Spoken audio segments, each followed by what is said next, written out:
Hello दोस्तों, कैसे हो आप सभी। स्वागत है आपका आपके अपने YouTube channel Pawan Singh lectures में। और इस वीडियो में आज का हमारा टॉपिक है उत्तराखंड के वन्य जीव अभ्यारण्य wild life sanctuary of Uttarakhand. तो आइए शुरू करते हैं। और इससे पहली वीडियो में मैंने उत्तराखंड के जितने भी राष्ट्रीय उद्यान हैं वो सभी एक वीडियो में डिस्कस किए हैं। यदि आपने हमारी अभी तक वह वीडियो नहीं देखी है तो उसका लिंक डिस्क्रिप्शन में मिल जाएगा। तो आइए शुरू करते हैं।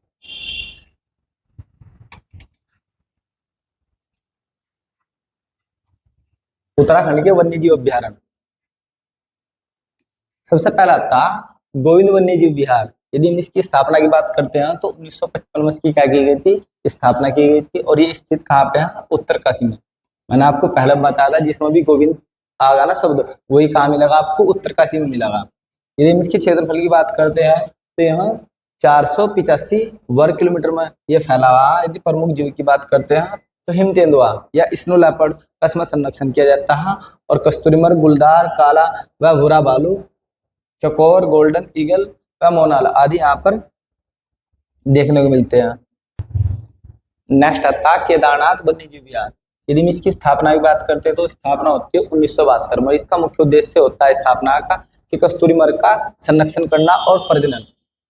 यदि हम स्थित की बात करते हैं तो चमोली और रुद्रप्रयाग में स्थित है। और यदि क्षेत्रफल की बात करते हैं तो 957 वर्ग किलोमीटर में फैला हुआ है। प्रमुख जो वन्य जीव देखने को मिलते हैं स्नो लेपर्ड, हिमालयन भालू, कस्तूरी मर्ग, जंगली सुअर आदि यहाँ पर देखने को मिलते हैं। यह उत्तराखंड का सबसे बड़ा वन्य जीव विहार है। यदि आपसे एग्जाम में क्वेश्चन पूछ लिया जाएगा उत्तराखंड का सबसे बड़ा वन्य जीव अभ्यारण्य क्या है, तो आपका हो जाएगा केदारनाथ वन्य जीव विहार। यह राज्य का प्रथम कस्तूरी मर्ग संरक्षण केंद्र। मैंने आपको बताया इसका मुख्य उद्देश्य यही था, कस्तूरी मर्ग का संरक्षण। कस्तूरी मर्ग का संरक्षण परियोजना 1972 के लिए इसकी यहाँ पर क्या की गई थी, स्थापना की गई थी। नेक्स्ट था अस्कोट वन्य जीव अभ्यारण्य। यदि स्थापना की बात करते हैं तो 1986 में इसकी स्थापना की जाती है और स्थित है पिथौरागढ़ में। क्षेत्रफल की यदि बात करते हैं तो 600 वर्ग किलोमीटर में फैला हुआ है। यदि वन्य जीव की बात करते हैं तो स्नो लेपर्ड, कस्तूरी मर्ग, पहाड़ी तितर, मोनाल आदि यहाँ पर देखने को मिलते हैं। यहाँ पर सर्वाधिक कस्तूरी मर्ग मिलते हैं। आप लोगों से क्वेश्चन पूछ लिया जाएगा निम्नलिखित में से किस वन्य जीव अभ्यारण्य में सर्वाधिक कस्तूरी मर्ग देखने को मिलते हैं, तो आपका आंसर हो जाएगा अस्कोट वन्य जीव विहार। यहाँ पर सर्वाधिक कस्तूरी मर्ग देखने को मिलते हैं। नेक्स्ट आता सोना नदी वन्य जीव विहार। यदि हम स्थापना की बात करते हैं तो 1986 में इसकी स्थापना की जाती है। और यदि स्थित की बात करते हैं तो पौड़ी गढ़वाल में ये फैला हुआ है। क्षेत्रफल इसका 301 वर्ग किलोमीटर में फैला हुआ है। प्रमुख यदि जीव की बात करते हैं तो हाथी, शेर, गुलदार, सांबर, सियार, अजगर और हॉर्नबिल आदि। नेक्स्ट आता विंसर वन्य जीव विहार। विंसर वन्य जीव विहार की स्थापना 1988 में की जाती है और स्थित है अल्मोड़ा में। क्षेत्रफल कितना है, 47 वर्ग किलोमीटर में फैला हुआ है। और वन्य जीव की यदि बात करते हैं तो तेंदुआ, काला भालू, जंगली बिल्ली, जंगली सुअर आदि यहाँ पर देखने को मिलते हैं। नेक्स्ट आता मसूरी वन्य जीव विहार। स्थापना की बात करते हैं तो 1993 में इसकी स्थापना की जाती है। स्थित है देहरादून में। और यदि क्षेत्रफल की बात करते हैं तो 11 वर्ग किलोमीटर में फैला हुआ और ये उत्तराखंड का सबसे छोटा वन्य जीव अभ्यारण्य है। यदि हम जीव की बात करते हैं तो लंगूर, बंदर, सुअर, भालू, गुलदार, तितर, बटेर, चकोर आदि यहाँ पर देखने को मिलते हैं। इसे विनियोग माउंट कलेवा अभ्यारण्य भी कहते हैं क्योंकि यहाँ पर जो माउंट कलेवा पक्षी हो वो यहाँ पर देखा गया है, इसलिए इसे विनियोग माउंट कलेवा अभ्यारण्य भी कहते हैं। नेक्स्ट आता नंदौर वन्य जीव अभ्यारण्य। यदि हम इसकी स्थापना की बात करते हैं तो स्थापना होती है 2012 में और ये फैला कहाँ हुआ, नैनीताल और चंपावत तक ये फैला हुआ है। और यदि क्षेत्रफल की बात करते हैं तो ये 269.95 वर्ग किलोमीटर में फैला हुआ है। यदि वन्य जीव की बात करते हैं तो बाघ, लंगूर, भालू आदि यहाँ पर देखने को मिलते हैं। नेक्स्ट आता है जीवमंडल आरक्षित क्षेत्र। जीवमंडल आरक्षित क्षेत्र की बात करते हैं तो भारत में कुल 18 जीवमंडल आरक्षित क्षेत्र, जिनमें सबसे पहला जो जीवमंडल आरक्षित क्षेत्र है वो नीलगिरी जीवमंडल आरक्षित क्षेत्र, जिसकी स्थापना 1986 में की गई थी। तो यदि याद रखना आप लोगों को, भारत का सबसे पहला कौन था, नीलगिरी। स्थापना कब की गई थी, 1986 में की गई थी इसकी स्थापना। तो ये भी आपको याद रखना फैक्ट। यदि हम इसकी बात करते हैं तो 1988 में इसकी स्थापना होती है और ये स्थित है चमोली, बागेश्वर और पिथौरागढ़ में फैला हुआ है। यदि हम क्षेत्रफल की बात करते हैं तो 5860.6 वर्ग किलोमीटर इसका क्षेत्रफल है। फिर आता जो नंदा देवी राष्ट्रीय उद्यान है, इसे 1988 में वह फूलों की घाटी को 2005 में, दोनों ही आपको याद रखना है। नंदा देवी राष्ट्रीय उद्यान को यूनेस्को द्वारा विश्व धरोहर सूची में कब शामिल किया गया, आपसे क्वेश्चन पूछ ले जाएगा, तो हो जाएगा आपका 1988। और यदि पूछ ले जाए फूलों की घाटी में विश्व धरोहर सूची में कब शामिल किया गया, तो हो जाएगा 2005। दोनों ही फैक्ट यहाँ से इंपोर्टेंट है। नेक्स्ट फैक्ट आता जो नंदा देवी बायो रिजर्व, इसमें क्या है, नंदा देवी राष्ट्रीय उद्यान, दो उद्यान आते हैं, नंदा देवी राष्ट्रीय उद्यान और फूलों की घाटी, इसी के अंदर क्या है शामिल है। नेक्स्ट आता उत्तराखंड में स्थित संरक्षण आरक्षित क्षेत्र, यानी कि प्रोटेक्ट एरिया।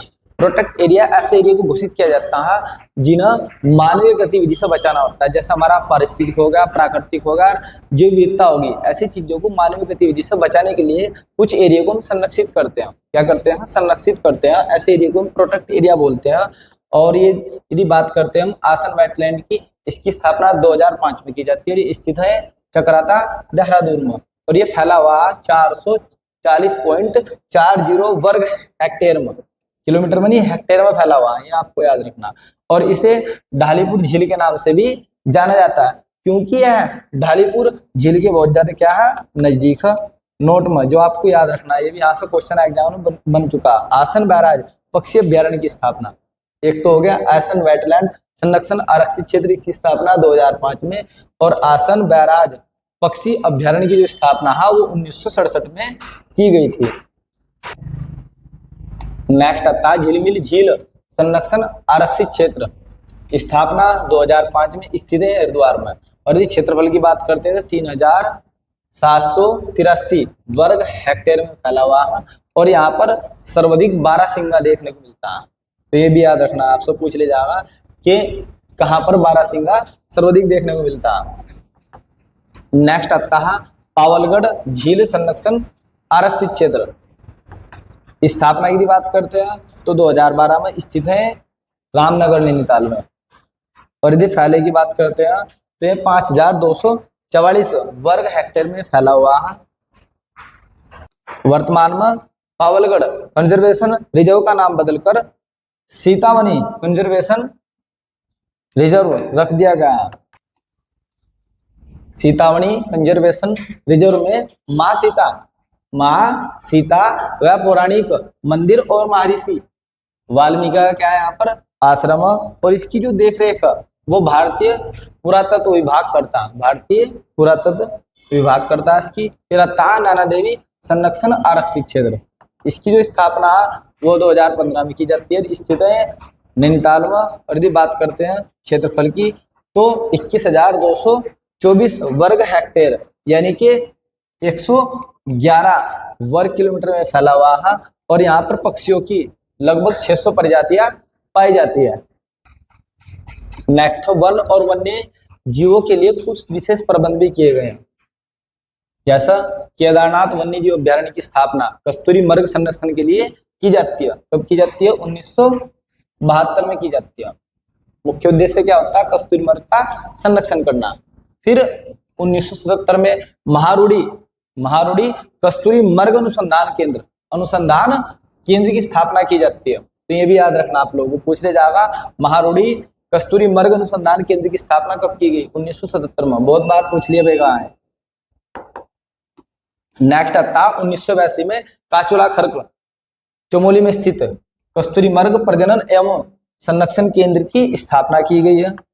इससे नेक्स्ट 1990 से 1991 से स्नो लेपर्ड योजना राज्य में चल रही है। नेक्स्ट 1991 से 92 राज्य में टाइगर वॉच परियोजना, ये भी क्वेश्चन बहुत बार एग्जाम में बन चुका है कि टाइगर वॉच परियोजना उत्तराखंड में कब से चल रही है, तो 90 से 91 से 92 में चल रही है। नेक्स्ट आता 2014 में देहरादून वन्यजीव संस्थान में विश्व का पहला प्राकृतिक विरासत केंद्र स्थापित किया गया है। इस वीडियो में इतना ही। यदि आपको हमारी यह वीडियो पसंद आई हो तो आप हमारे YouTube channel Pawan Singh lectures को अवश्य सब्सक्राइब करें, लाइक करें, कमेंट करें और शेयर करें। Thanks for watching this video.